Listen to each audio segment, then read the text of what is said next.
अस्सलाम वालेकुम students and welcome back to my YouTube channel. तो आज हम स्टार्ट करने जा रहे हैं WMS जो एडनॉक का वर्क मैनेजमेंट सिस्टम है, इसका मॉड्यूल नंबर 5 जो कि है temporary defeat of HSECES health safety environmental critical equipment and services.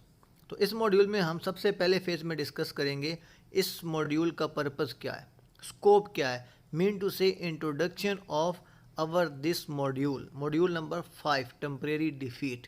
फिर टेम्परेरी डिफीट को परफॉर्म करने के लिए की रोल एंड रिस्पॉन्सिबिलिटीज़ क्या होंगी, हमें टेम्परेरी डिफीट परफॉर्म करने के लिए क्या फ्रेमवर्क को एक्नॉलेज करना पड़ेगा, किस फ्रेमवर्क किस स्टैंडर्ड के अकॉर्डिंग हम टेम्परेरी डिफीट्स को इंश्योर कर पाएंगे, हम किन टूल्स की बेस पर क्या सपोर्ट रिक्वायर्ड होगी, कैसे हम टेम्परेरी डिफीट को इनिशियल से लास्ट पॉइंट तक वेरीफाई कर पाएंगे।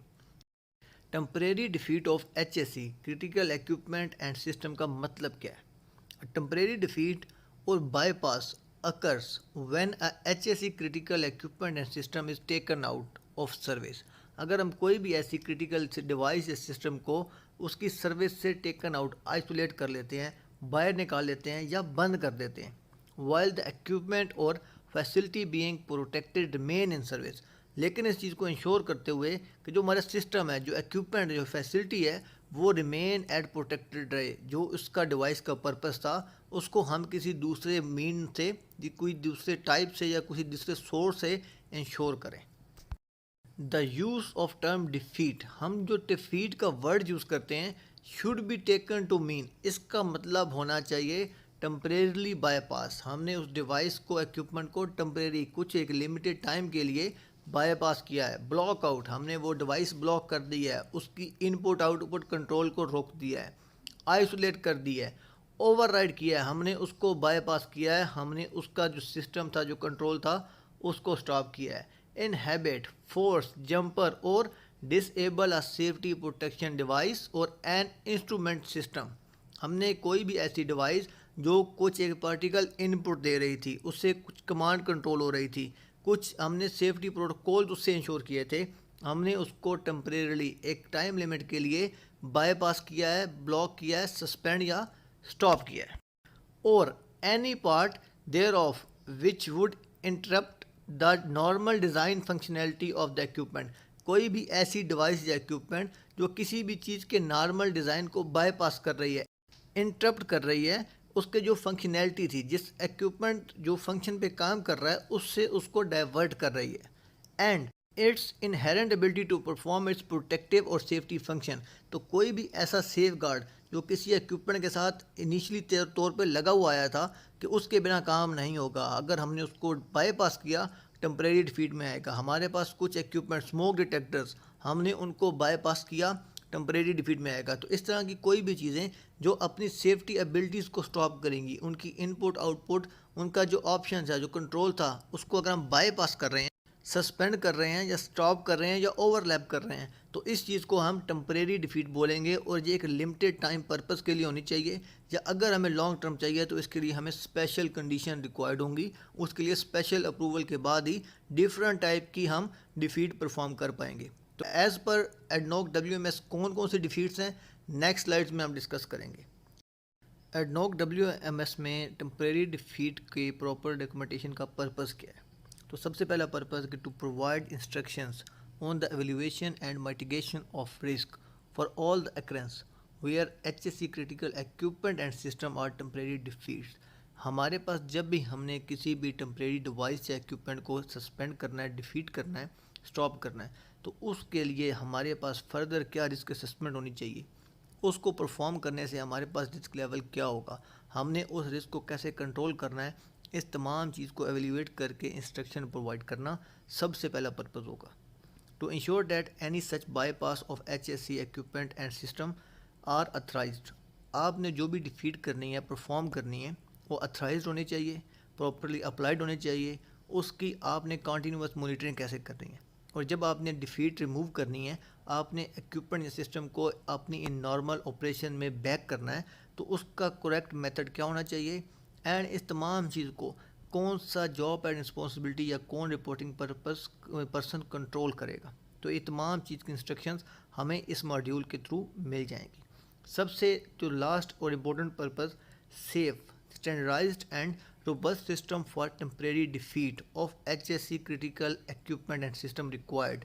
हमें अपने तमाम ग्रुप ऑफ कंपनीज में जो प्लांट्स हैं वहाँ पे जो भी डिफीट परफॉर्म करनी है उसके लिए एक स्टैंडर्डाइज सिस्टम चाहिए था, एक सेफ सिस्टम चाहिए था जिस पे वर्किंग करके हमने ये मॉड्यूल डिज़ाइन किया है। इस मॉड्यूल के अकॉर्डिंग हमने जहाँ पे भी डिफीट करनी है तो उसके लिए हमने यही स्टैंडर्ड प्रोसीजर या सिस्टम यूज़ करना है। To ensure that risk associated with the exposure of hazardous energy source are as low as reasonably practicable. तो हमने जिस टाइम पे कोई भी HSC क्रिटिकल इक्विपमेंट सिस्टम को बाईपास किया है तो उस टाइम हमारे लोग जिस रिस्क लेवल के एक्सपोज हो रहे हैं उस रिस्क लेवल को हम कैसे कम से कम कर सकते हैं, क्योंकि हमारी जो भी डिवाइसेस हैं वो किसी चीज़ की रीडिंग के लिए, कुछ कंट्रोल के लिए, कुछ हमें इंटीमेशन देने के लिए लगाई गई थी जिसको हम बाईपास करने जा रहे हैं। तो बाईपास करने में उसकी जो तमाम रिक्वायरमेंट्स हैं उसको हम कैसे फुलफ़िल कर पाएंगे, कैसे इंश्योर कर पाएंगे कि उसकी रिप्लेसमेंट हमारे पास होनी चाहिए जो कि हमारे लोगों को रिस्क के एक्सपोज होने से मिनिमाइज़ करेगी, सेव करेगी या बचा सकती है। तो हमारे पास 3 मेजर पर्पज़ हैं कि हमने जो टेम्परेरी डिफीट करनी है उसके लिए हमें क्या इंस्ट्रक्शन चाहिए, हमने उसको कैसे परफॉर्म करना है, कौन कंट्रोल करना है, और सबसे इंपॉर्टेंट जब हमारे पास टेम्परेरी डिफीट हो चुकी होगी तो हमने अपने रिस्क लेवल को कैसे कंट्रोल करना है as low as reasonably practicable, या जिसको हम अलार्म लेवल कहते हैं, जिसमें हम काम कंटिन्यू कर सकते हैं।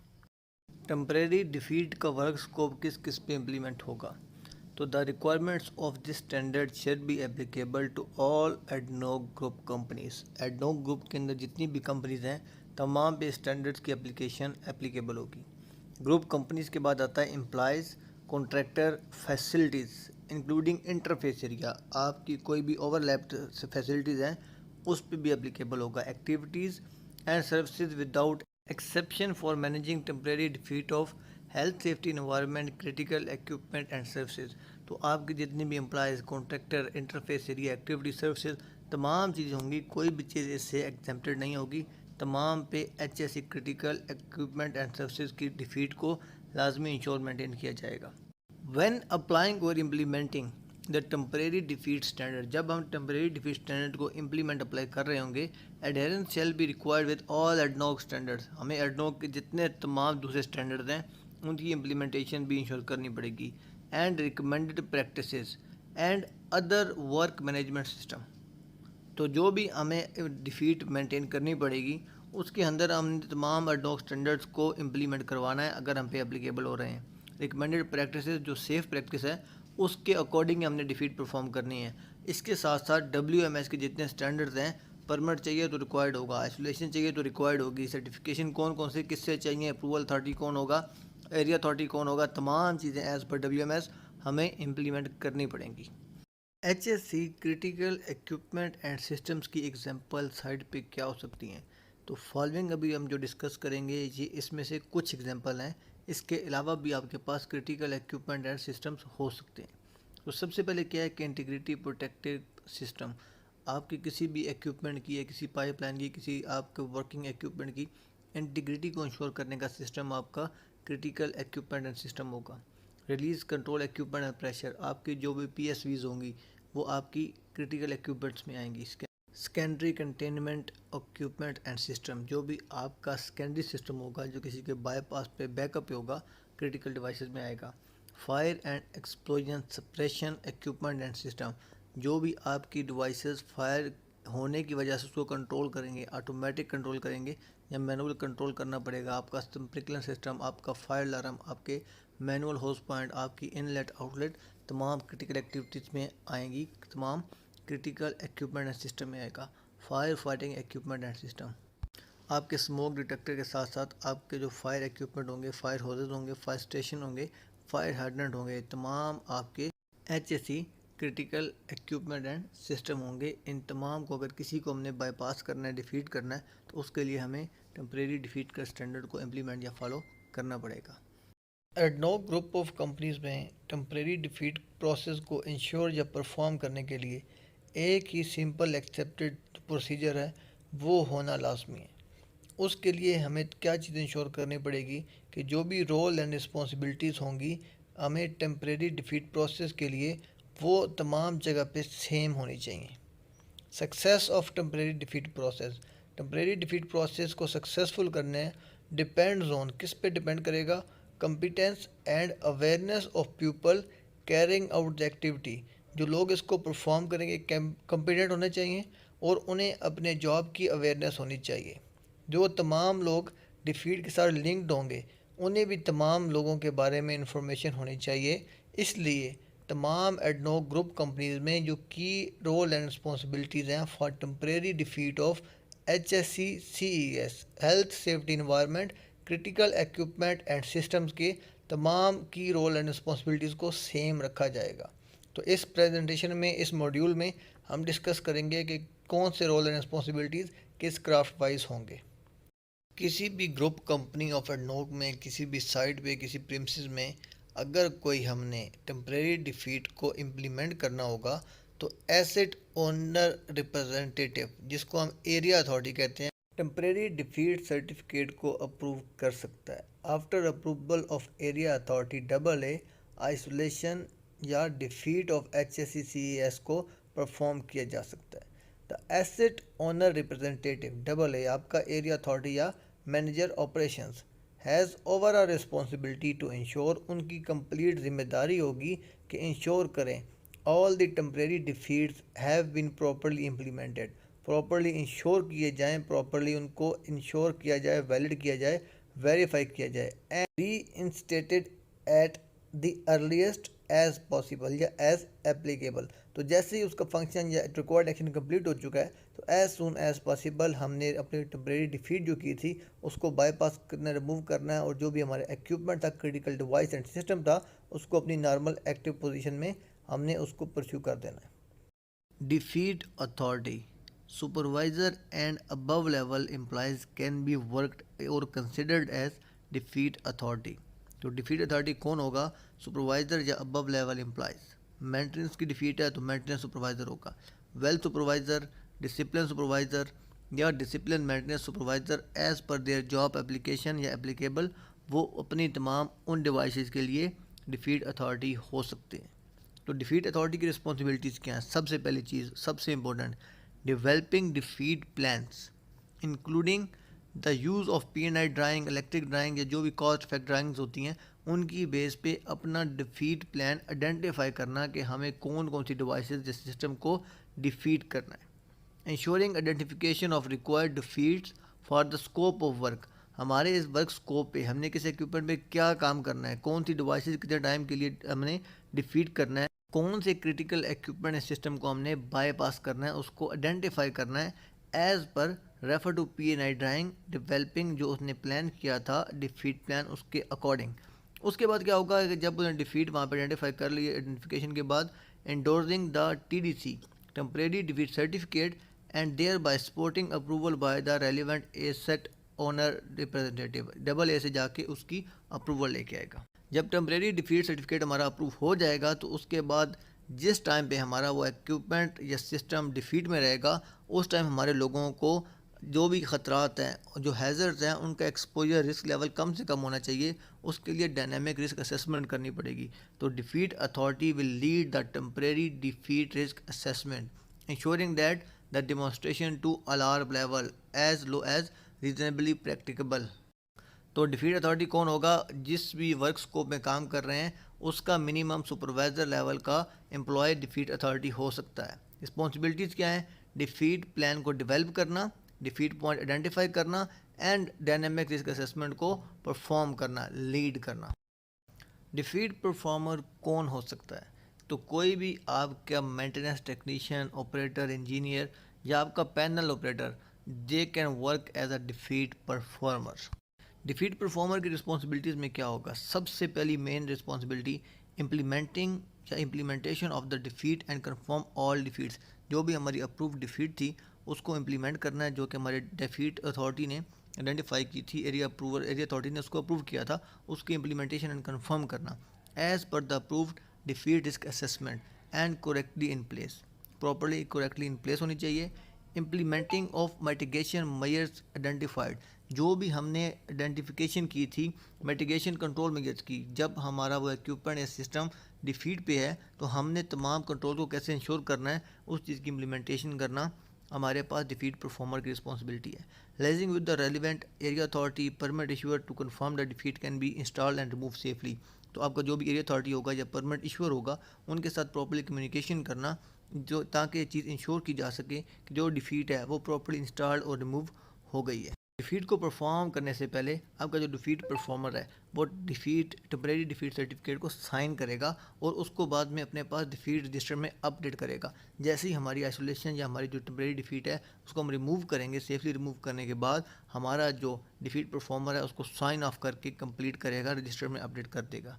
सबसे एंड पे ensuring all the relevant records are updated periodically. तो हमारे पास जितना भी रेलिवेंट रिकॉर्ड होगा डिफीट परफॉर्मर की रिस्पॉन्सिबिलिटी है उसको time to time periodically update करता रहे। तो दोबारा अगर रिपीट कर रहे हैं हम इसकी रिस्पॉन्सिबिलिटीज़ को डिफीट परफॉर्मर की, सबसे पहली रिस्पॉन्सिबिलिटी आएगी कि जो हमारे पास defeat as per defeat authority ने आइडेंटिफाई की थी उसको करेक्टली इंप्लीमेंट करना है। उसके बाद जो कंट्रोल मेजर, जब तक हमारा इक्विपमेंट सिस्टम डिफीट पर रहेगा, कंट्रोल मेजर की इंप्लीमेंटेशन करनी, एरिया अथॉरिटी पी से प्रॉपर कम्युनिकेट करना ताकि टाइमली डिफीट परफॉर्म की जा सके, टाइमली रिमूव की जा सके। उसके बाद sign off the TDC temporary defeat certificate जब रिमूव हो गई है साइन करके उसको क्लोज करके अपने पास डिफीट रजिस्टर में अपडेट कर देना। सबसे एंड पे ensuring all the relevant record should be periodically updated and maintain. One of the most important question that can be asked in the interview.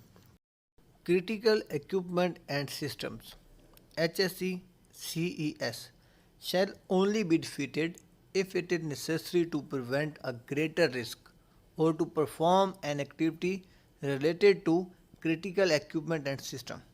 हमारे पास जो HSE के रिलेटेड क्रिटिकल इक्विपमेंट सिस्टम है वो सिर्फ बहुत ही ज़्यादा इम्पोर्टेंट या अहम हालात में डिफीट करना अलाउड होगा।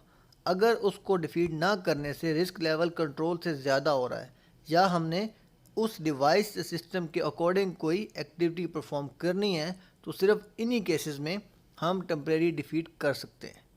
Defeat of HSE CES shall be allowed in following situation and under strict control। हमारे पास क्या सिचुएशन, कंडीशन या स्नैरियो होगा जिसमें हम टेम्परेरी डिफीट परफॉर्म कर सकते हैं, लेकिन फिर भी हमें स्ट्रिक्ट कंट्रोल रखना पड़ेगा। तो मेजर 4 हमारे पास रीजंस हैं for continued safe operations of plant and equipment. Plant का जो ऑपरेशन है वो सेफली से कंटिन्यू रहना चाहिए। For testing of the device, जिस डिवाइस को HSE critical equipment and system की जिस डिवाइस को हमने टेस्ट करना है उसके लिए हम उसको टेम्परेरी डिफीट कर सकते हैं, कुछ टाइम के लिए बाईपास बंद कर सकते हैं। फॉर मेंटेनेंस और रिपेयर ऑफ द डिवाइस, उस डिवाइस की मेंटेनेंस या रिपेयर के लिए, और कनेक्टेड इक्विपमेंट, जिस इक्विपमेंट के साथ वो कनेक्ट है, लिंक है, उसकी रीडिंग दे रही है, कंट्रोल कर रही है, उस इक्विपमेंट की हमने मेंटेनेंस या रिपेयर करनी है तो हम डिफीट परफॉर्म कर सकते हैं। लास्ट पे आएगा कि when its function may be adversely affect by certain work activity. अगर उस काम को परफॉर्म करते हुए आपकी जो डिवाइस या सिस्टम या आपका इक्विपमेंट है वो एडवर्सली अफेक्ट कर सकता है, उससे कोई नुकसान हो सकता है, तो हम उसको टेम्परेरी डिफीट कर सकते हैं under control measures, under strict controls, और हमने प्लांट के नॉर्मल ऑपरेशन की सेफ्टी को लाजमी इंश्योर करना है। अगर हमारे पास इन तमाम रीजन सिनेरियो या क्राइटेरिया में से कुछ भी फुलफिल होता है तो हमने प्रॉपरली अप्रूवल के बाद किसी भी डिवाइस को टेम्परेरी डिफीट कर सकेंगे।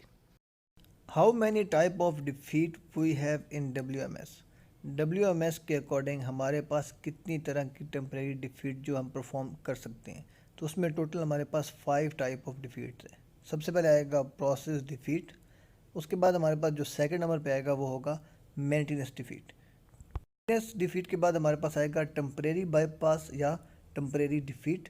4 नंबर पे हमारे पास होगा एक्सटेंडेड पीरियड डिफीट। लास्ट पे हमारे पास है परमानेंट डिफीट। तो इन तमाम जो 5 टाइप्स थी, process, maintenance, temporary, extended period और परमानेंट डिफीट, इनको नेक्स्ट स्लाइड्स में हम 1 to 1 करके डिटेल से डिस्कस करते हैं। टाइप्स ऑफ डिफीट में सबसे पहले हमारे पास आता है process defeat. Any process related bypass required enhanced by DCS defeat control system operator during startup or shutdown unless specifically designed for startup or shutdown। Mean to say कोई भी ऐसा प्रोसेस डिफीट जो कि आपके स्टार्टअप या shutdown के time पे आप यूज़ कर सकते हैं, हालांकि वो आपके प्रॉपरली शटडाउन या स्टार्टअप के लिए नहीं बनाया गया। फॉर एग्जांपल आपका कोई इक्विपमेंट ऑटोमेटिक रन कर रहा था आपने उसके कुछ कंट्रोल मैनुअली करने थे तो आपने उसको ऑटोमेटिक से मैनुअल मोड पे शिफ्ट कर दिया है, जिससे आपका स्टार्टअप या आपका शटडाउन है वो प्रॉपरली सेफली एग्जीक्यूट हो सके। All the data should be controlled by original equipment manufacturer. आपका जो मैन्युफैक्चरर की तरफ से डेटाबेस था उसके अंदर इसकी प्रोविजन होनी चाहिए, approved standard, operating procedure, during process upset और in the course of handling emergency conditions. आप सिर्फ इसको शटडाउन या स्टार्टअप में नहीं यूज़ कर सकते, आपको रिक्वायर्ड आउटपुट नहीं मिल रही, आपके लिए इमरजेंसी कंडीशन हो सकी है, आपके लिए प्रोसेस डिस्टर्ब हो रहा है, तो उस केस में भी आप प्रोसेस को डिफीट कर सकते हैं, प्रोसेस के कंट्रोल को डिफीट करके ऑटोमेटिक से मैनुअल पे शिफ्ट कर सकते हैं। सेकंड नंबर पे हमारे पास आती है मेंटेनेंस डिफीट। तो मेंटेनेंस डिफीट क्या होगी? Any bypass related to enabling the undertaking of the corrective और प्रिवेंटिव मेजर्स। कोई भी ऐसा कंट्रोल जो हमें किसी चीज़ को सही करने में या बेहतर करने के लिए कंट्रोल देने के एलिजिबल होता है, उसको हम मेंटेनेंस डिफीट में कवर करेंगे। Maintenance override switch MOS installed by design for the purpose of testing and maintenance. हमने कोई भी इक्विपमेंट, कोई भी डिवाइस को मेंटेनेंस मोड पे लेके जाना है तो उसको हम लाइव या इन प्रोसेस से हटाकर मेंटेनेंस मोड पे डालेंगे, जिसमें उसके ऑटोमेटिक फंक्शन स्टॉप हो जाएंगे, उस पर हमारे पास ज़्यादा कंट्रोल, हमें ज़्यादा चीज़ें एक्सेस हो जाएंगी। तो उसको हम मेंटेनेंस करने के लिए नॉर्मल ऑपरेशन मोड से हटाकर मेंटेनेंस मोड पे डाल देंगे। सेकंड हमारे पास आता है force an imposed healthy signal within an instrumented protective system. हमारे पास कुछ भी ऐसा प्रोटेक्टिव सिस्टम था जो कि प्रॉपरली एक सिस्टमेटिक तौर पर कंट्रोल हो रहा था, उसको हमने एक पॉजिटिव वे में स्टॉप कर दिया ताकि उसके साथ हम जो भी रेक्टिफिकेशन है, जो भी मॉडिफिकेशन, जो भी काम है, हम उसके प्रेमिसेस में कर सकें। नेक्स्ट आएगी हमारे पास मैकेनिकल हार्डवेयर फोर्स या फिजिकल ओवरराइड। कोई भी चीज़ को फिजिकली वहाँ से रिमूव कर देना, किसी भी कंट्रोल को, डिवाइस को, ताकि हम उसके रिलेटेड या उस डिवाइस पे या उससे लिंक्ड इक्विपमेंट के साथ कोई काम परफॉर्म कर सके। तो फिजिकली किसी कंट्रोल डिवाइस, इक्विपमेंट, सिस्टम को रिमूव कर देना मैकेनिकल हार्डवेयर फोर्स या फिजिकल ओवरराइड में आएगा। इन तमाम चीज़ों का पर्पस मेंटेनेंस होगा, रेक्टिफिकेशन होगा, मॉडिफिकेशन होगा या इम्प्रूवमेंट होगा। टेम्परेरी बाईपास और temporary defeat. Temporary defeat of HSE/CES are performed to allow certain work to proceed without causing unnecessary shutdown और interruption। हमारे पास जो टेम्परेरी डिफीट होगी जिसमें हमें कोई इक्विपमेंट या डिवाइस परमानेंटली डिसेबल नहीं करनी पड़ेगी, मीन टू से हम कुछ टाइम के लिए, कुछ परफॉर्म करने के लिए, एक्टिविटी करने के लिए, मेंटेनेंस के लिए कोई डिवाइस, इक्विपमेंट, सिस्टम को टेम्परेरी तौर पर बंद करेंगे, उससे हमारा किसी किस्म का भी कोई प्रॉब्लम या रिस्क फैक्टर बढ़ेगा नहीं, तो उसको हम टेम्परेरी डिफीट या टेम्परेरी बाईपास में कवर करेंगे। Extended period defeat. तो जैसे कि नाम से क्लियर है, अगर हमने कोई भी डिफीट जो प्लान टाइम था उससे एक्सीड करनी है, ज़्यादा टाइम के लिए चाहिए, तो उसके लिए हम टेम्परेरी डिफीट को एक्सटेंडेड पीरियड डिफीट की प्रॉपरली अप्रूवल लेकर सेम डिफीट को अपने रिक्वायर्ड टाइम तक कैरी फॉरवर्ड कर सकते हैं। लास्ट में हमारे पास आज की जो टाइप है परमानेंट डिफीट। तो परमानेंट डिफीट क्या होगा? कोई भी इंजीनियरिंग मॉडिफिकेशन, कोई भी ऐसी डिवाइस, इक्विपमेंट, सिस्टम जो कि अब हमारे किसी काम का नहीं रहा, उसके एडवांस टेक्नोलॉजी यूज़ कर ली गई है, या मॉडिफिकेशन की वजह से वो आपका पार्टिकल या आपका जो इक्विपमेंट या सिस्टम था वो अब हमें दोबारा रिक्वायर्ड नहीं है, नॉट इन यूज़ हो जाएगा, तो उसको हम परमानेंट डिफीट कर देंगे, क्लोज कर लेंगे, आइसोलेट कर देंगे। तो इस तरह हमारे पास डिफीट की as per WMS total 5 types होंगी: process, maintenance, temporary, extended period and permanent defeat. Defeats on isolated equipments. In some cases, कुछ कंडीशन में HSE/CES health, safety, environmental, critical equipment and system bypass are applied to process equipment. ठीक है, कुछ cases में हमें जो defeat होती है, जो हमारे पास क्रिटिकल इक्विपमेंट एंड सिस्टम्स होते हैं, उनको प्रोसेस इक्विपमेंट के ऊपर अप्लाई करना पड़ता है। That may be positively isolated for a long period of time. हमारे पास वो इक्विपमेंट ऑलरेडी पॉजिटिव आइसोलेटेड होते हैं क्योंकि उन पे कुछ एक्टिविटी चल रही है, कुछ मेंटेनेंस चल रही है, सर्विस एक्टिविटी चल रही होगी। क्या कंडीशंस है? The bypass shall be reinstated and the equipment safeguarding functionality test before the isolation is removed. हमें उस आइसोलेशन रिमूव करने से पहले इक्विपमेंट के टेस्ट करने थे, फंक्शन टेस्ट परफॉर्म करना है, तो उस फंक्शन टेस्ट को परफॉर्म करने के लिए इवन आइसोलेशन के लगे हुए हमारे जो critical equipment devices safe guard से, डिटेक्टर से, वो ऑपरेट होकर सिग्नल देकर काम को सस्पेंड या रोक सकते हैं। तो इसलिए हमें आइसोलेटेड इक्विपमेंट को फंक्शन टेस्ट करने से पहले जो भी क्रिटिकल सिस्टम एंड डिवाइसेस होगा उसको आइसोलेट, उसको डिफीट करना पड़ेगा।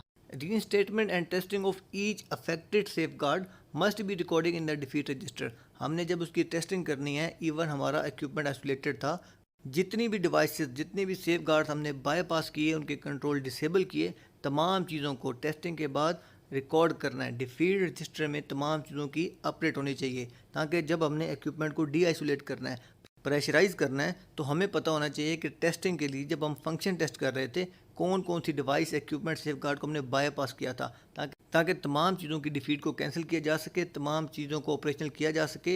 इक्विपमेंट टेस्ट होने के बाद जो भी आपका प्रोसेस है वो properly safe guard, properly safe तरीके से कमेंस हो सके, अचीव हो सके, कंटिन्यू हो सके। इक्विपमेंट्स टेम्परेरी या permanent out of the service होंगे तो उन पे हमारे पास टेम्परेरी डिफीट की एप्लीकेबिलिटी क्या होगी। Isolated equipment may be temporarily or permanently out of service whereby it is not being used as a part of production process। हमारे पास कोई भी इक्विपमेंट जिसको हम आइसोलेट करेंगे टेम्परेरी या परमानेंट तौर पर, जो कि हमारे प्रोडक्शन पार्ट का हिस्सा नहीं रहेगा, उससे हम कुछ प्रोडक्टिविटी नहीं ले रहे। And it is positively isolated, हमने उसको वॉल कंट्रोल किया, हमने उसके ऊपर फिजिकल आइसोलेशन, हमने ब्लाइंड डाल दिया, उसको डिसकनेक्ट कर दिया, फिजिकली हमने उसको डिसकंटिन्यू कर दिया फ्रॉम ऑल प्रोडक्शन इक्विपमेंट और एनर्जी सोर्स। उसको कोई एनर्जी इनपुट आउटपुट नहीं जा रही, प्रोडक्शन का इनपुट नहीं है, उससे हम किसी किस्म का कोई भी आउटपुट नहीं ले रहे। Bypassing HSCCES health and safety environmental critical equipment and systems for out of service equipment must be labelled out of service. अगर हमारा कोई भी क्रिटिकल इक्विपमेंट या सिस्टम जो है बाईपास होगा, वो टेम्परेरी या परमानेंट हो सकता है, आउट ऑफ सर्विस होगा, उसके ऊपर आउट ऑफ द सर्विस का लेबल लाजमी होना चाहिए, ताकि कोई भी टेम्परेरी डिफीट करते हुए हमें उसकी प्री इंटीमेशन हो सके कि ये सिस्टम या ये इक्विपमेंट हमारा इन यूज़ नहीं है। Additional safe guards may not be required if bypass CHS providing positively isolated in the place. अगर कोई भी ऐसा इक्विपमेंट, कोई भी सिस्टम जो पॉजिटिवली आइसोलेटेड है, आउट ऑफ द सर्विस है, उसके रिलेटेड जितनी भी सेफ गार्ड कंट्रोल डिवाइसेस होंगी उनको हमें टेम्परेरी डिफीट करने की ज़रूरत नहीं होगी, और ना ही उनकी फर्दर रिक्वायरमेंट्स रहेगी। जब हमारे पास कोई इक्विपमेंट या सिस्टम प्रॉपरली तौर पर फिज़िकली, मैकेनिकली आइसोलेट हो चुका है, सिस्टम से डिस्कनेक्ट हो चुका है, उसके साथ अटैच डिवाइसेस की रिक्वायरमेंट नहीं रहेगी, और अगर अटैच रिक्वायरमेंट्स हैं तो उनको टेम्परेरी डिफीट करने की रिक्वायरमेंट्स ख़त्म हो जाएंगी। हमारे पास कुछ क्रिटिकल इक्विपमेंट या सिस्टम या डिवाइसेस ऐसी होती हैं जिन्हें किसी भी कंडीशन में हम उनको टेम्परेरी डिफीट नहीं कर सकते। नॉट परमिटेड और prohibited temporary defeat should have been identified by regulatory code. हमारे पास रेगुलेटरी कोड होंगे। लेट्स सपोज हमने फायर डिटेक्शन सिस्टम को कभी भी डिसेबल नहीं करना, हमने स्प्रिंकलर सिस्टम को कभी भी डिसेबल नहीं करना, फायर हाइड्रेंट है उनकी सप्लाई कभी भी डिसेबल नहीं करनी।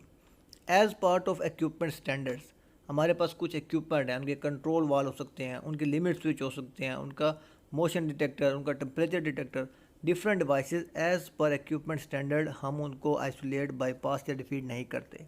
और vendor specification for safe operation shall not be, हमारे पास जो वेंडर है, जो इक्विपमेंट का मैन्युफैक्चरर है, उसकी इंस्ट्रक्शन पे कि अगर आपने इस इक्विपमेंट से काम करना है, आपने इसको ऑटोमेटिक मोड पे ही रखना है, आपने इसके साथ कुछ मॉल फंक्शन, आपने कुछ मॉडिफिकेशन या डिफीट नहीं करनी।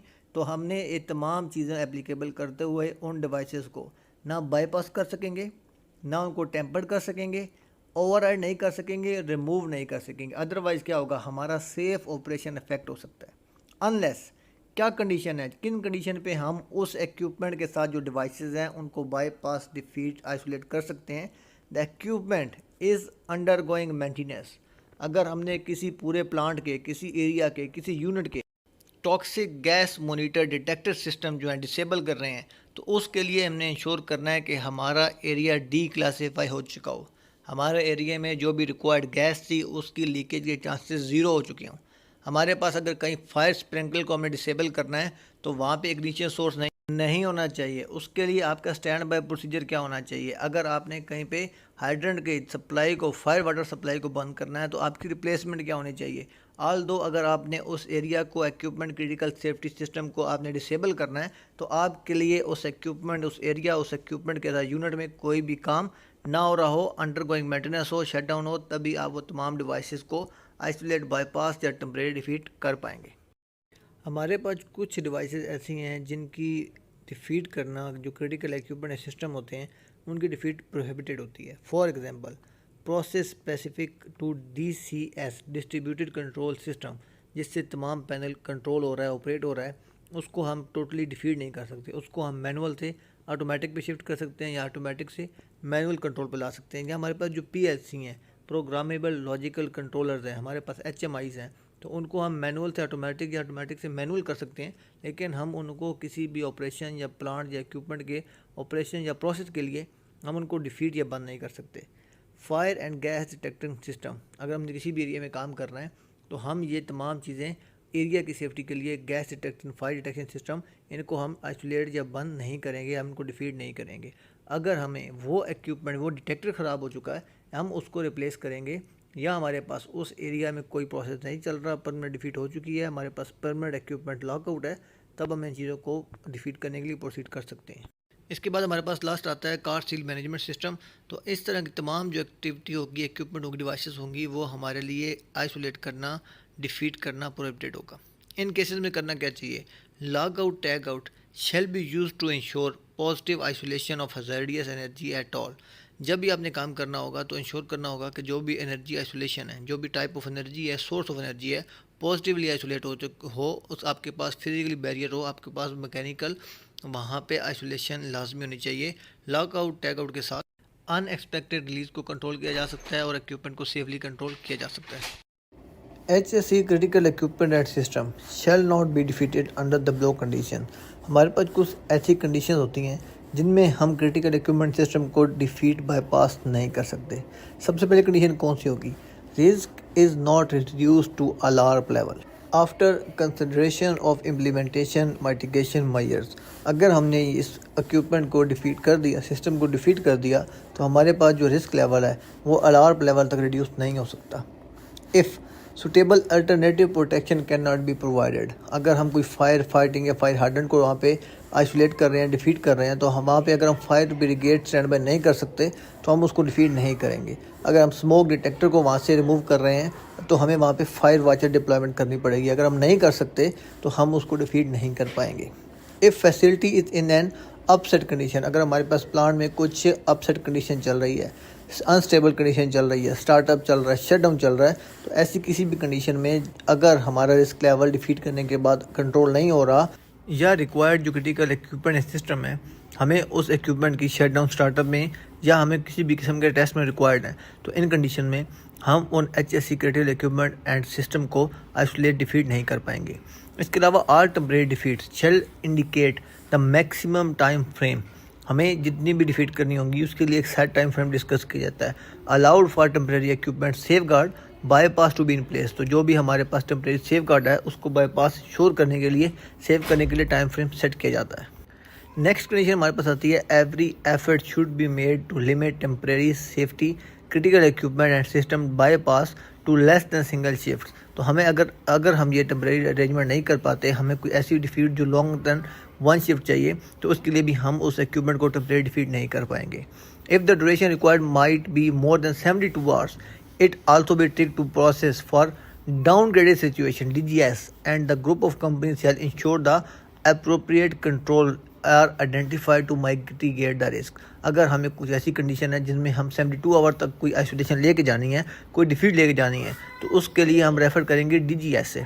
तो जो भी ग्रुप कंपनीज हैं उनके लिए अप्रोप्रिएट कंट्रोल होने चाहिए, ताकि in case of unwanted condition हमें जो भी इक्विपमेंट या सिस्टम थे उनसे हमें जो फीडबैक लेना था, जो प्रोसेस था, जो उनका रिस्पॉन्स था, उसके अगर हमें सुटेबल अरेंजमेंट्स नहीं किए तो हम इन तमाम इक्विपमेंट या सेफ्टी क्रिटिकल डिवाइसेस को बाईपास, आइसोलेट या डिफीट नहीं कर पाएंगे। प्रोसेस डिफीट की इम्प्लीमेंटेशन के लिए हमारे पास वर्क फ्लो क्या होगा? तो सबसे पहले वर्क प्लानिंग एंड रिक्वेस्ट होगी। प्लानिंग फेज में as per job description, as per work plan हमें आइडेंटिफाई करना पड़ेगा कि कौन कौन से HSE critical equipment and system को हमने डिफीट करना है, फिर उनके अकॉर्डिंगली हम रिक्वेस्ट रेज करेंगे। नेक्स्ट स्टेप आएगा identification of control and approvals, कि हमें डिफीट के अकॉर्डिंग क्या कंट्रोल मेजर्स इम्प्लीमेंट करने पड़ेंगे, क्या अरेंजमेंट्स करने पड़ेंगे, फिर उसकी अप्रूवल कि ये अरेंजमेंट्स एप्लीकेबल होंगे, यहाँ पे सूटेबल होंगे, इफेक्टिव होंगे। नेक्स्ट में आएगा implementation of defeat and associated work site controls. अगर हमने कोई इक्विपमेंट डिफीट करना है तो उसके associated work site control measures भी दोनों इम्प्लीमेंटेशन होनी चाहिए। नेक्स्ट में आएगा notification and communication of control. तो जितने भी कंसर्न पार्टीज़, इन्वॉल्व पार्टीज़ होंगी, उन्हें इम्प्लीमेंटेशन के बाद डिफीट का नोटिफिकेशन बताना पड़ेगा, और जो कंट्रोल्स होंगे इन प्रेजेंस ऑफ डिफीट कि क्या कंट्रोल से हम एरिया को सेव करेंगे, रिस्क को कंट्रोल करेंगे, उसकी कम्युनिकेशन भी तमाम कंसर्न पार्टीज़ के साथ लाजमी की जाएगी। नेक्स्ट स्टेप हमारे पास आएगा monitoring effectiveness of defeat control. जो हमने इक्विपमेंट डिफीट किया उसकी भी इफेक्टिवनेस, और जो हमारे पास टेम्परेरी अरेंजमेंट्स या कंट्रोल्स हैं उनकी भी इफेक्टिवनेस को कंट्रोल मॉनिटर किया जाएगा। सबसे एंड पे रिटर्न टू द सर्विस, जब हम टेम्परेरी डिफीट को रिमूव करेंगे तो हमारा वो इक्विपमेंट, वो सिस्टम जो क्रिटिकल इक्विपमेंट सिस्टम था, वो जब नॉर्मल बैक टू सर्विस आएगा, हमने removal of defeat and restoration भी करनी है। तो इस तरह हमारे पास प्रोसेस सेफ्टी डिफीट का तमाम प्रोसीजर कंप्लीट होगा, वर्क प्लानिंग से लेकर दोबारा डी आइसोलेशन कह सकते हैं, या रिस्टोरेशन या रिमूवल ऑफ डिफीट पे आके हमारा तमाम प्रोसेस कंप्लीट होगा। IWAV team, integrated work activity planning process या प्लानिंग टीम का टेम्परेरी डिफीट में क्या रोल होगा? तो सबसे पहले इंपॉर्टेंट रोल आएगा identification of the safeguarding function. जब हमने डिफीट करनी है तो हमने अपने प्रोसेस को सेफ गार्ड कैसे करना है, प्रोटेक्शन कैसे देनी है, किस फंक्शन के अकॉर्डिंग हम सेफली अपना काम कंटिन्यू कर सकेंगे। दूसरा आएगा identification of any existing defeat in the same area of facility. अगर हमने कोई भी इक्विपमेंट है, उसके लिए इक्विपमेंट को हमने डिफीट करना है, क्रिटिकल इक्विपमेंट को, तो कौन सा इक्विपमेंट जो था सेम जिसको हमने इस एरिया में पहले डिफीट किया था, उस प्रोसेस को यूज़ करते हुए, उसके इफेक्टिव कंट्रोल को यूज़ करते हुए हम तमाम चीज़ों को दोबारा से इम्प्लीमेंट कर पाएंगे। Notification of all equipment temporary unprotected. तो जब हमने कोई भी इक्विपमेंट डिफीट करना है तो उस डिफीट के अकॉर्डिंग अगर कोई एरिया अनप्रोटेक्टेड रहेगा तो उसकी भी आइडेंटिफिकेशन करनी है कि कौन सा इक्विपमेंट है, कौन सा एरिया है जहाँ पे इस डिफीट के अकॉर्डिंग हमारे पास कोई एक्टिव कंट्रोल मेजर्स नहीं होंगे। इसके बाद उनका रोल आएगा मेथड ऑफ डिफीट, कि जब हमने किसी भी HSC क्रिटिकल इक्विपमेंट सिस्टम को डिफीट करना है तो उसका मेथड क्या होगा, हमें नोटिफिकेशन किसको करनी है, हमने ब्लाइंडिंग कहाँ करनी है, आइसोलेशन कहाँ करनी है, कहाँ से कंट्रोल हमने उसके रिमूव करने हैं, कहाँ से काम स्टॉप करना है, किस तरह हम डिफीट को परफॉर्म करेंगे। इसके बाद आएगा रेफर टू हमारा जो SOP है, स्टैंडर्ड ऑपरेटिंग प्रोसीजर है, जो हमारा वर्क प्लान है, उसके अकॉर्डिंग आइडेंटिफिकेशन या expected duration of temporary defeat को असेस करना है, डिटरमाइन करना है, या उसको कंफर्म करना है कि कितने टाइम के लिए हमने किसी भी क्रिटिकल इक्विपमेंट सिस्टम को डिफीट करना होगा, कितने टाइम के लिए कंट्रोल मेजर्स टेम्परेरी अरेंजमेंट करने होंगे, या कितने टाइम के लिए हमारा कोई एरिया या कोई इक्विपमेंट अनप्रोटेक्टेड रहेगा। तो IWAV टीम का काफ़ी क्रिटिकल रोल होता है, काफ़ी इंपॉर्टेंट रोल होता है जब भी हमने कहीं भी टेम्परेरी डिफीट परफॉर्म करनी है। प्रोसेस डिफीट के लिए distribution control system supervisor will be act as a defeat authority. Certificate initiate करेगा, जो रिक्वायरमेंट्स, जो कंट्रोल मेजर्स इंप्लीमेंट करवाने होंगे उनको आइडेंटिफाई करेगा, कौन कौन से प्रोसेस के लिए, स्टार्टअप शटडाउन के लिए, स्टॉक चेक के लिए, या प्रोसेस अपसेट के लिए, कोई भी प्रोसेस हम डिस्टर्ब कर रहे हैं, बाईपास कर रहे हैं, आइसोलेट कर रहे हैं, या कोई भी क्रिटिकल इक्विपमेंट डिवाइस जो प्रोसेस का लिंक है उसको अगर हम डिफीट कर रहे हैं तो जो सुपरवाइज़र होगा, जो DCS सुपरवाइज़र है, वो उसकी डिफीट के लिए एज अ डिफीट अथॉरिटी काम करेगा। प्रोसेस डिफीट में जो DCS ऑपरेटर्स होंगे acting as a defeat performer, defeat को परफॉर्म करेंगे, इम्प्लीमेंट करेंगे, उसका रजिस्टर मेंटेन करेंगे, उसका तमाम record, all the records, information in detail update करेंगे कि कौन सी डिवाइस कितने टाइम के लिए कब डिफीट की गई थी, क्या कंट्रोल मेजर्स टेम्परेरी थे, कौन अथराइज आदमी था, तमाम चीज़ें रजिस्टर में अपडेट की जाएंगी। मेंटेनेंस डिफीट के लिए अगर वो मेंटेनेंस इंस्ट्रूमेंट ऑटोमेशन होगी तो supervisor will be act as a performing authority. जो डिफीट अथॉरिटी होगा वो वहाँ का सुपरवाइज़र होगा। And certificate applicant for the defeat request and initiate the certificate as a defeat authority. तो वो डिफीट के लिए जो सर्टिफिकेट होगा इशू करने के लिए अथराइज होगा as a defeat authority. This apply to all maintenance activity such as preventive maintenance task and all jobs for which a system notification work order is generated। कोई भी ऐसा टास्क जिसके लिए हमने परमिट जनरेट किया, SOP बना, हमारा work plan बना था, उसके अकॉर्डिंग अगर कुछ भी डिफीट करनी होगी तो area supervisor area defeat authority के तौर पे काम करके डिफीट सर्टिफिकेट इशू करेगा। उन तमाम पार्टिकल डिपार्टमेंट के टेक्नीशियंस होंगे will be responsible for the implementation of defeat and maintaining and record keeping for all the updating the register as well. तो वहाँ के जो DCS ऑपरेटर्स होंगे वो डिफीट परफॉर्मर के तौर पे काम करेंगे, डिफीट को इम्प्लीमेंट करवाएंगे और उसको रिकॉर्ड को मेंटेन करेंगे। तो मेंटेनेंस जॉब में जो सुपरवाइजर होगा वो डिफीट अथॉरिटी होगा और जो टेक्नीशियन होगा वो डिफीट ऑपरेटर होगा। डिफीट अथॉरिटी की रिस्पॉन्सिबिलिटीज़ क्या होंगी? On the certificate the defeat authority shall, सबसे पहली चीज़ आइडेंटिफाई द हैज़र्ड्स, क्या ख़तरात हो सकते हैं उनको आइडेंटिफाई करेगा। हज़ार्डियस सिचुएशन, क्या ख़तरनाक सिचुएशन पैदा हो सकती हैं। और specific events that may arise due to defeated condition, हमारे पास अगर कोई क्रिटिकल इक्विपमेंट या सिस्टम डिफीट होगा, उसकी डिफीट के दौरान ख़तरा क्या होगा, ख़तरनाक कंडीशन क्या होंगी, या कोई भी ऐसा स्पेशल अनवांटेड इवेंट जो क्रिएट हो सकता है उसको आइडेंटिफाई करना सबसे प्राइम पहली रिस्पॉन्सिबिलिटी होगी डिफीट अथॉरिटी की। Evaluate the risk associated with these hazards, इन ख़तरात के साथ जो रिस्क है उसका लेवल कितना है। अगर अलार्म लेवल है प्रोसीड कर सकते हैं, अगर मोर देन अलार्म है कंट्रोल में ये रिक्वायर्ड होंगे।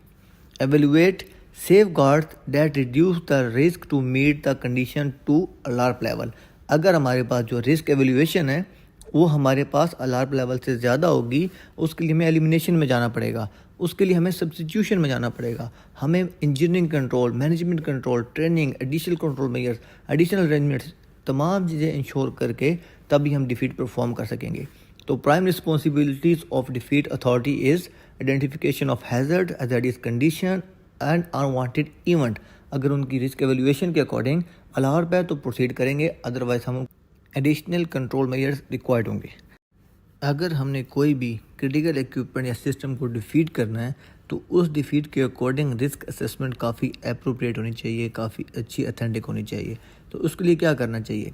Appropriate technical expert should be involve, जो उस चीज़ के टेक्निकल एवेल्यूएशन कर पाएँ, हैज़र्ड के बारे में इंफॉर्मेशन हो, प्रोसेस के बारे में जानते हों, वो लोग टेक्निकल लोग इस टीम का हिस्सा होना चाहिए। In the risk assessment in unusual conditions, कोई भी अनयूजुअल कंडीशन कौन सी हो सकती हैं, कुछ लिखी हुई हैं। इन कंडीशंस के अकॉर्डिंग या इसके एडिशनल कोई भी ऐसी कंडीशन होगी जिसमें हमने कोई भी डिफीट करनी है तो उसके अकॉर्डिंग जो रिस्क असेसमेंट करनी है वो काफ़ी टेक्निकल लोग, काफ़ी एक्सपर्ट लोग करेंगे ताकि तमाम उसके एस्पेक्ट क्लियर किए जा सकें, तमाम हैज़ार्डियस कंडीशन, अनवांटेड इवेंट को कंसिडर करके उसकी रिस्क एवेल्यूएशन की जा सके। फॉर एग्जांपल ब्रीच और potential breach of pressure system, उसके अलावा हमारे पास inability to provide positive isolation, large volume of flammable liquids, non standard, या उसके बाद defeat involving HSE along with the ratings. तो इन तमाम तरह की जो भी कंडीशन होंगी जिनको हमने टेम्परेरी डिफीट करना होगा, उनकी रिस्क असेसमेंट के लिए हमारे पास टेक्निकल एक्सपर्टीज़ को होना लाजमी है, तभी हमारी रिस्क असेसमेंट जो है अथेंटिक हो सकती है, यूज़फुल हो सकती है, फ़ायदेमंद हो सकती है। Alternate protection methods shall be specified and are required to be able to function effectively during of all defeated CES critical equipment system. जब भी हमने कोई भी इक्विपमेंट सिस्टम को डिफीट करना है तो अल्टरनेट प्रोटेक्शन क्या होगी। अगर हम स्मोक डिटेक्टर बंद कर रहे हैं, अल्टरनेट प्रोटेक्शन क्या होगी। फायर हाइड्रेंट हम वहाँ से हटा रहे हैं, अल्टरनेट क्या होगी। कोई सेंसर हम बंद कर रहे हैं, अल्टरनेट क्या होगी। कोई हम वहाँ से डिटेक्टर वहाँ से रिमूव कर रहे हैं, उसका अल्टरनेट क्या होगा। हमें वो मेथड लाजमी रिक्वायर्ड होगा ताकि फंक्शन की इफेक्टिवली को इंश्योर किया जा सके, तमाम चीज़ों को प्रॉपर्ली मैनेज किया जा सके। The principle of hierarchy of control, जो हम हायरार्की ऑफ कंट्रोल की ट्रायंगल या प्रिंसिपल यूज़ करते हैं, shall be applied in identification and specifying control measures. हम उसको हैज़र्ड को आइडेंटिफाई करने के लिए और कंट्रोल मेजर स्पेसिफाई करने के लिए, सजेस्ट करने के लिए सेम हायरार्की ऑफ कंट्रोल को यूज़ करेंगे ताकि जो रिस्क लेवल है, जो एसोसिएटेड रिस्क हैं, उनको अलार्म लेवल तक as low as reasonably practicable, जिसमें हम काम कर सकते हैं, उस लेवल तक कम कर सकें। तो आइडेंटिफिकेशन ऑफ कंट्रोल के लिए हमें सबसे पहले आइडेंटिफिकेशन ऑफ हैज़र्ड्स, उसके बाद as per hierarchy of control हमें उसके कंट्रोल मेजर्स, और फिर हमें रिस्क असेसमेंट करके अप टू अलार्म लेवल तक ला के ही तभी हम इफेक्टिवली कोई भी डिफीट परफॉर्म करके सेफली अपना जो प्रोसेस है, फंक्शन है, उसको भी एक्जीक्यूट करवा पाएंगे। फिजिकल या engineering controls, alternative safeguard measures shall first to be sought in the form of physical protection mechanism. हमें कोई भी डिफीट करनी होगी, उसके लिए पहले फिजिकली अल्टरनेट उसके लिए सजेस्ट किया जाएगा, सेफगार्ड रिकमेंड किया जाएगा। For example portable area monitoring system, अगर आप कोई वहाँ से सेंसर हटा रहे हैं, अगर आपको कोई डिटेक्टर हटा रहे हैं, उसके लिए आपको एक पोर्टेबल वहाँ पे मॉनिटरिंग सिस्टम को इंस्टॉल करना पड़ेगा। यूज़ ऑफ सेकेंडरी PSV वाल, उसके बाद इंस्टॉलेशन ऑफ टेम्परेरी और रिप्लेस्ड कंट्रोल वाल। अगर आपने कहीं से कंट्रोल वाल रिमूव करना है, अगर आप उसको आइसोलेट नहीं कर पा रहे, आपको प्रोसेस कंटिन्यू करना है, तो आप उसके लिए टेम्परेरी रिप्लेसमेंट कंट्रोल वाल वहाँ पे प्रोवाइड करेंगे। और for example modification of process parameters, अगर आपका प्रोसेस था उसके अंदर ब्रेक्स आती थी, आपने कहीं मॉडिफिकेशन करनी है, आपने उसके अंदर उस ब्रेक के दौरान मॉडिफिकेशन कर देंगे। अगर आपने प्रोसेस को डिफीट करना है तो उस कन्वेयर को जब आपने बंद करना है, उसके सेंसर बंद करने हैं, तो उसको आप प्रोसेस पैरामीटर्स को चेंज कर देंगे ताकि उस जो आपकी कन्वेयर थी उस पर फ्लो स्टॉप हो जाए, रुक जाए, दूसरी तरफ से आपका प्रोसेस चलता रहे। तो प्रोसेस पैरामीटर को चेंज करके भी आप फिजिकली इंजीनियरिंग कंट्रोल मेजर से रिस्क लेवल को कम से कम कर सकते हैं। मॉनिटरिंग कंट्रोल्स रिक्वायरमेंट, अगर हमने किसी भी मॉनिटरिंग सिस्टम को या क्रिटिकल इक्विपमेंट सिस्टम को हमने डिफीट किया है तो हम वहाँ पे फिजिकली मॉनिटरिंग को कैसे इंश्योर करवाएंगे। सबसे पहले हमें पता होना चाहिए कि what process variable is to be monitored. हमें अगर हमने कोई भी ऑपरेशन, कोई भी सिस्टम को ऑटोमेटिक से मैनुअल पे किया है तो हमें उसके तमाम फंक्शंस का पता होना चाहिए। कितने प्रेशर गेज का मैक्सिमम लिमिट जा सकती है, कौन सी लाइट पे क्या प्रोसेस स्टार्ट होना चाहिए, क्या सीक्वेंस है पता होना चाहिए। And what devices will be use to monitor for the process variation. अगर हमने कंट्रोल वाल लगाया था, हमने सेपरेट लाइटिंग सिस्टम लगाया था, हमने सेपरेट ब्रेकर या ट्रिप सिस्टम लगाया था, हमें पता होना चाहिए कि हमने इस डिफीट को परफॉर्म किया है तो एडिशनल कौन सी डिवाइसेस हैं जिनको हमने अभी फिजिकली मॉनिटर करना है। सेकंड आएगा the mean by which the process can be brought under control in the event of an unexpected process event। अगर कोई हमारे पास unexpected process event आता है तो हमने इस प्रोसेस को कंट्रोल कैसे करना है, स्टॉप कैसे करना है, एमरजेंसी स्विच ऑफ कैसे करेंगे। अगर हमारे पास ऑटोमेटिक था तो खुद ही बंद कर देगा, मैनुअल पे शिफ्ट हुआ है तो हमने एमरजेंसी स्टॉप कैसे करना पड़ेगा, हमने इसकी फीड को स्लो या फास्ट कैसे करना है, हमने इसके अंदर जो भी मिक्सचर ऐड हो रहे हैं उसको कैसे वेरिएट करना है। नेक्स्ट आ सकता है कि नंबर ऑफ पर्सनल रिक्वायर्ड, हमें कितने आदमी रिक्वायर्ड होंगे इस मॉनिटरिंग को परफॉर्म करने के लिए। नेक्स्ट आएगा consideration of relief for the monitoring, जो पर्सनल्स होंगे, हमारे जो लोग हैं वो कंटिन्यू कितना टाइम मॉनिटर कर सकते हैं, फ्रीक्वेंट ब्रेक क्या होगी, फ्रीक से बचाने के लिए, उनकी अटेंशन को डिवाइड होने से बचाने के लिए कितना टाइम बाद उनको ब्रेक देनी है, उनके ब्रेक के टाइम पे कौन दूसरा आदमी आके इसको मॉनिटर करेगा, तमाम कैलकुलेशन हमारे पास होनी चाहिए। लास्ट इंपॉर्टेंट पॉइंट आता है मॉनिटरिंग कंट्रोल रिक्वायरमेंट्स में कि overall consideration as to whether monitoring will be provided the same level of protection as the safeguard. तो हमें सबसे पहले ये इंश्योर करना है कि जितनी लेवल ऑफ प्रोटेक्शन हमें मिल रही थी ऑटोमेटिक सिस्टम से, क्या हमें मैनुअली हम जब उसे मॉनिटर कर रहे हैं तो हमारे पास जो प्रोटेक्शन है सेफ गार्ड लेवल है सेम रहेगा as refer to alarm level. हमारे पास जो रिस्क एवेल्यूएशन थी उसके अकॉर्डिंग हमने, अगर हमारे पास अलार्म लेवल तक आता है तभी हम इसको फिजिकली प्रैक्टिस कर पाएंगे, मॉनिटरिंग कंट्रोल रिक्वायरमेंट्स को कंप्लीट फुलफिल कर पाएंगे। रिस्पॉन्सिबिलिटी ऑफ मॉनिटरिंग पर्सनल्स, जो आदमी डिफीट को मॉनिटर करेगा उसकी रिस्पॉन्सिबिलिटीज़ क्या होंगी। Monitoring the function of defeated HSE CES, हमने जो भी HSE का क्रिटिकल इक्विपमेंट सिस्टम डिफीट किया हुआ है उसके फंक्शन को मॉनिटर करना। अगर कहीं भी कोई फीडिंग सिस्टम था वो automatic let's suppose her minute के बाद एक डंप जाता था 2 kg का, तो उसको मॉनिटर करना, उसको मैनुअली ऑपरेट करना। सेकेंड होगा ensuring the frequency as per the requirement of defeat, risk assessment is adhere to. अगर किसी चीज़ का टेम्परेचर हर 2 मिनट के बाद लिया जा रहा था तो उस फ्रीक्वेंसी को इंश्योर करना या मेंटेन करना। Assuring monitoring activity occurs at the location of the component, अगर कहीं पे हमने डिटेक्टर फिक्स डिटेक्टर लगाया हुआ था तो पोर्टेबल डिटेक्टर सेम लोकेशन पे जाके उसकी आपने वहाँ से गैस डिटेक्शन करनी है, मॉनिटरिंग करनी है।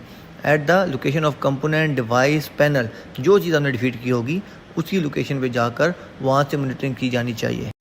At the and and important assuring monitoring is not interrupted for reason, किसी भी रीज़न से जो मॉनिटरिंग है active monitoring by that personal, defeat के चक्कर में या डिफीट किया होगा तो उस कंडीशन में जो मॉनिटरिंग है वो किसी भी कंडीशन, ब्रेक, लंच, आपका वॉशरूम यूज़ करना, आपका टी ब्रेक, किसी भी कंडीशन में इंटरप्ट नहीं होनी चाहिए। कंटिन्यू मॉनिटरिंग, जब भी हमारा इक्विपमेंट या हमारा कोई भी सिस्टम क्रिटिकल डिफीट है तो 100% मॉनिटरिंग इंश्योर की जानी चाहिए।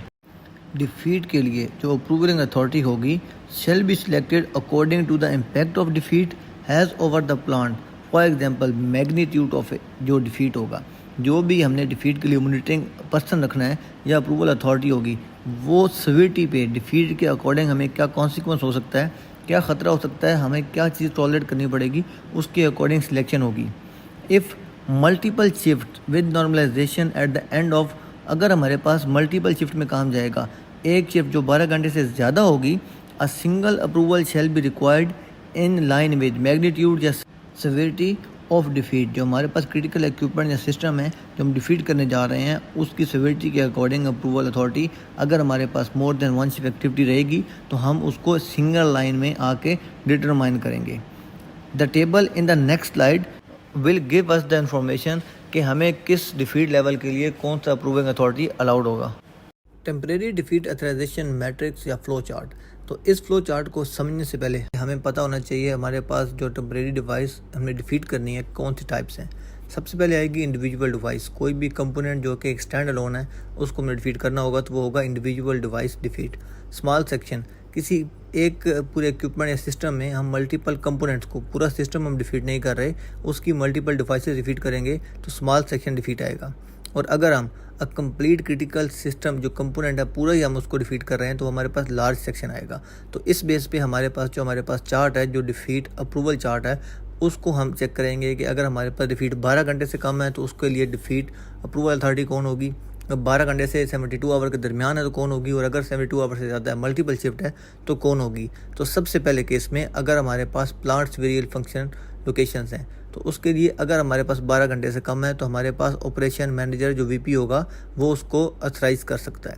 अगर हमारे पास 12 घंटे से ज़्यादा जाती है, 72 आवर तक है, तो हमारे पास एसेट एसवीपी जो प्लांट का वीपी होगा वो उसको अथराइज़ कर सकता है। इसी तरह 72 आवर्स में भी तमाम चीज़ों के लिए एसवीपी की अप्रूवल हमें या अथराइजेशन रिक्वायर्ड होगी। दूसरा अगर बात करें हमारे पास लार्ज सेक्शन में तो हमारे पास 72 आवर तक को वीपी कर लेगा, 72 आवर अबव जाएगा तो एसवीपी आएगा। तो इस तरह स्मॉल सेक्शन और इंडिविजुअल में भी एज़ पर दिस ग्राफ हम अथराइजेशन डिटरमाइन करेंगे। उसी अथराइजेशन के बाद हम डिफीट जो हमारे पास अथॉरिटी होगी वो डिफीट को अथराइज़ करने के बाद डिफीट परफॉर्मर को हैंड ओवर करेगा, जिसकी बेस पे कोई भी क्रिटिकल इक्विपमेंट सिस्टम को डिफीट किया जा सकेगा। आफ्टर डिफीट अप्रूवल, जब हमने कोई भी डिफीट अप्लाई करनी होगी, परफॉर्म करनी होगी, तो डिफीट परफॉर्मर की प्राइम रिस्पॉन्सिबिलिटीज़ में आएगा notify all the relevant parties जो भी उस डिफीट से अफेक्ट हो सकती हैं जब उसको हम फर्स्ट एग्जीक्यूटेड करेंगे। जब हम डिफीट अप्लाई करेंगे तो उस डिफीट से जो कंसर्न पार्टी अफेक्ट हो सकती हैं तमाम को वर्बल नोटिफाई करना, बट उसका रिकॉर्ड लाजमी मेंटेन करना प्राइम रिस्पॉन्सिबिलिटी आएगी डिफीट परफॉर्मर की। इसके बाद update defeat register and shift hand over log. जब आपके पास जो डिफीट रजिस्टर होगा उसके ऊपर लाजमी आपने रिकॉर्ड करना है कि कौन सी डिवाइस इक्विपमेंट को हमने डिफीट किया है। हैंड ओवर जो लॉग होगा, लॉग शीट होगी, उसको भी मेंटेन आपने लाजमी करना है। तो डिफीट परफॉर्मर की ये दो प्राइम रिस्पॉन्सिबिलिटीज़ हैं। If the defeat is plan to be continue beyond the shift changes, approval के बाद अगर हमारे पास जो डिफीट है 12 घंटे से ज़्यादा है या 72 आवर्स तक है, वो एक अदर चैप्टर है। जब हमारे पास अप्रूवल आ गई है, अगर कोई भी डिफीट हमारे पास मल्टीपल शिफ्ट में जाएगी तो डिफीट परफॉर्मर की रिस्पॉन्सिबिलिटी है कि इनकमिंग जो अफेक्टेड पार्टीज़ हैं, कोई भी डिपार्टमेंट, फायर डिपार्टमेंट हो सकता है, आपका इमरजेंसी डिपार्टमेंट हो सकता है, आपका प्रोसेस डिपार्टमेंट, मैकेनिकल, जितनी भी अफेक्टेड पार्टीज़ हैं सबको लाजमी इन्फॉर्म करके रिटर्न में रिकॉर्ड मेंटेन करेगा। और जो शिफ्ट हैंड ओवर रजिस्टर है उसके ऊपर भी लाजमी इस चीज़ को मेंटेन रिकॉर्ड करेगा कि हमारे पास कौन सी डिवाइस या इक्विपमेंट को डिफीट किया गया है। Sign off on temporary defeat certificate, जो डिफीट परफॉर्मर होगा defeating the HSCCES health safety environmental critical equipment and system shall confirm execution. जब आपने डिफीट को परफॉर्म कर दिया तो डिफीट परफॉर्मर साइन करके टेम्परेरी डिफीट सर्टिफिकेट के ऊपर by signing the temporary defeat certificate confirm करेगा, इंश्योर करेगा, एक्नॉलेज करेगा कि ये डिवाइस, इक्विपमेंट या सिस्टम को डिफीट कर दिया गया है। तो डिफीट परफॉर्म करने के बाद जो टेम्परेरी डिफीट सर्टिफिकेट है उसके ऊपर टेम्परेरी डिफीट परफॉर्मर के सिग्नेचर करना लाजमी होते हैं, उसकी प्राइम रिस्पॉन्सिबिलिटी है। तो इस तरह हम इंश्योर कर सकते हैं कि हमारे पास डिवाइस अब आइसोलेट या डिफीट हो चुकी है। डायनेमिक रिस्क असेसमेंट, ये एक एडिशनल रिस्क असेसमेंट होती है जो कि हमारी प्री डिफाइंड रिस्क असेसमेंट जो कि हमने डिफीट के लिए की है उसके एडिशन होगी।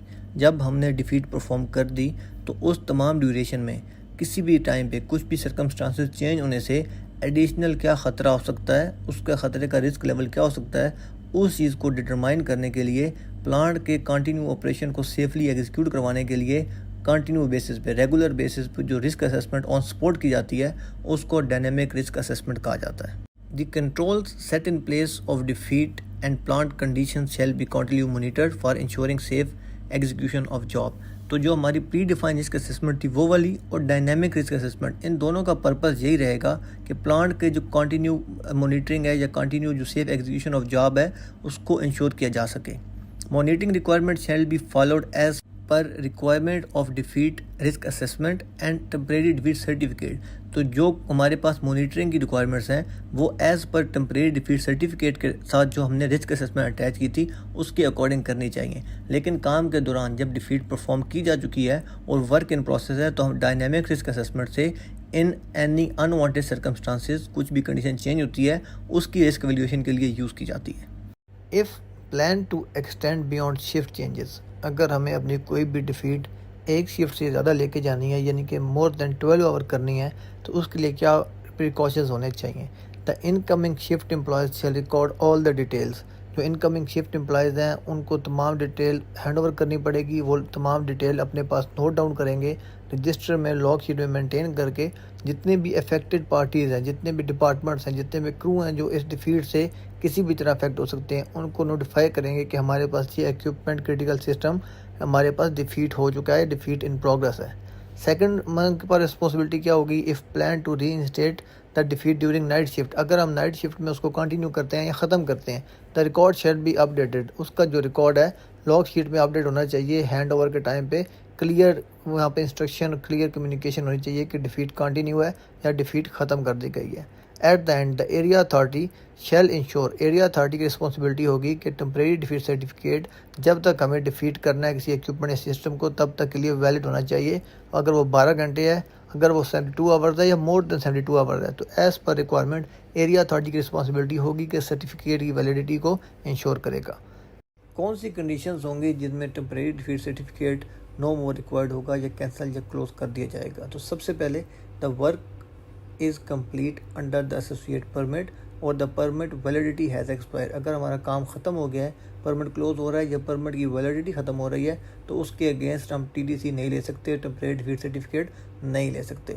Area authority has taken the decision to cancel the associate permit, अगर एरिया अथॉरिटी किसी भी रीज़न से परमिट को कैंसिल करता है तो उस परमिट के अगेंस्ट TDC हम नहीं इशू करवा सकते, नहीं ले सकते। Eight the and validity of the requested duration of TDC is completed, हमारे पास जो टेम्परेरी डिफीट सर्टिफिकेट था जितने टाइम के लिए रिक्वेस्ट किया गया था अगर वो टाइम लिमिट एक्सीड कर गया, कंप्लीट हो चुका है तो हमारा वो TDC नो मोर एप्लीकेबल या रिक्वायर्ड नहीं होगा। If any of this associate permit is formally closed by the AA, अगर AA एरिया अथॉरिटी कोई परमिट क्लोज कर देता है temporary defeat certificate shall be updated with the defeat of the close permit, तो उसके साथ जो TDC होगा उसको भी अपडेट करना, क्लोज परमिट के साथ अटैच करना और नए परमिट के साथ नया TDC इशू करवाना होगा। Returning of HSCCES health safety environmental critical equipment and system back to service, जब हमने कोई भी इक्विपमेंट की डिफीट परफॉर्म की थी तो डिफीट परफॉर्म करने के बाद उस डिवाइस को, उस क्रिटिकल इक्विपमेंट सिस्टम को बैक टू सर्विस करना होता है। तो इसके लिए सबसे prime responsibility the request for restoration raised by the asset owner, तो एसेट ओनर रिक्वेस्ट रेज करेगा कि हमें ये डिवाइस या इक्विपमेंट सिस्टम को रिस्टोर या बैक टू सर्विस करना है। The HSCCES shall be returned back to service by defeat performer, defeat authority उसको आइडेंटिफाई किया था, डिफीट परफॉर्मर ने डिफीट को परफॉर्म किया था, अभी उसको रीस्टोर भी डिफीट परफॉर्मर ही करेगा। डिफीट परफॉर्मर जब उसको डिफीट को रीस्टोर कर देगा shall be tested for the function, तो उस डिवाइस का, उस क्रिटिकल इक्विपमेंट सिस्टम का फंक्शन टेस्ट किया जाएगा। Testing requirement shall be based on the type of safe guard, mechanical था, इलेक्ट्रिक था, डिटेक्टर था, कोई भी डिवाइस इक्विपमेंट सिस्टम था उसके फंक्शन को प्रॉपरली उसकी एज़ पर रिक्वायरमेंट्स के टेस्ट किया जाएगा। Testing records shall be updated in the defeat register, तो डिफीट परफॉर्मर की रिस्पॉन्सिबिलिटी है कि डिफीट होने से लेकर डिफीट को रीस्टोर टेस्टिंग तक की तमाम रिक्वायरमेंट्स को, तमाम रिजल्ट्स को डिफीट रजिस्टर में अपडेट करेगा, मेंटेन करेगा, ताकि फ्यूचर में अगर कुछ प्रॉब्लम आता है तो हम रेफरेंस लिया जा सके। In case where critical equipment and system was defeated for working on other equipment, ऐसा केस जिसमें कोई भी डिवाइस, इक्विपमेंट, सिस्टम को डिफीट किया गया था किसी दूसरे इक्विपमेंट पे काम होने की वजह से, then testing might not be applicable, उसके लिए जब उसको रीस्टोर करेंगे टेस्टिंग मैंडेटरी एप्लीकेबल नहीं होगी। HSCCES जो क्रिटिकल इक्विपमेंट सिस्टम है was healthy and worker prior to defeating, उसको हमने सिर्फ टेम्परेरी स्विच ऑफ किया था, हमने उसको डिफीट को दोबारा रीस्टोर करने पे टेस्टिंग रिक्वायर्ड नहीं होगी। दूसरी चीज़ आती है extended period defeat. In case the plan duration of approval of defeat is expire. हमारा जो टाइम था 12 घंटे, 72 घंटे या मोर देन 72 आवर्स, जो भी एग्रेड अप्रूव टाइम पीरियड था, अगर वो एक्सपायर हो जाता है और हमारा critical equipment system not return to the service, back to service या रिस्टोर नहीं होता, it shall be considered extended period defeat. If extension is required, asset owner representative, operator, technician कोई भी हो सकता है, decide whether a separate temporary defeat risk assessment चाहिए। अगर चाहिए तो वो आपको परफॉर्म करेगा, वहाँ पे आपको प्रोवाइड करेगा, और नॉट अगर नहीं चाहिए तो ये तमाम चीज़ डिसाइड करने के लिए एसेट ओनर रिप्रेजेंटेटिव वहाँ पे मौजूद होगा। अगर चाहिए तो प्रोवाइड अ सेपरेट वैलिडिटी और risk assessment and approval for the extension of critical equipment या सिस्टम, या जो भी डिवाइस टेम्परेरी डिफीट करनी है उसके लिए जो भी रिक्वायरमेंट होगी उसको फुलफिल करना एसेट ओनर रिप्रेजेंटेटिव की रिस्पॉन्सिबिलिटी होगी। तो नेक्स्ट मॉड्यूल के लिए चैनल सब्सक्राइब करना और बेल आइकन दबाना ना भूलिएगा।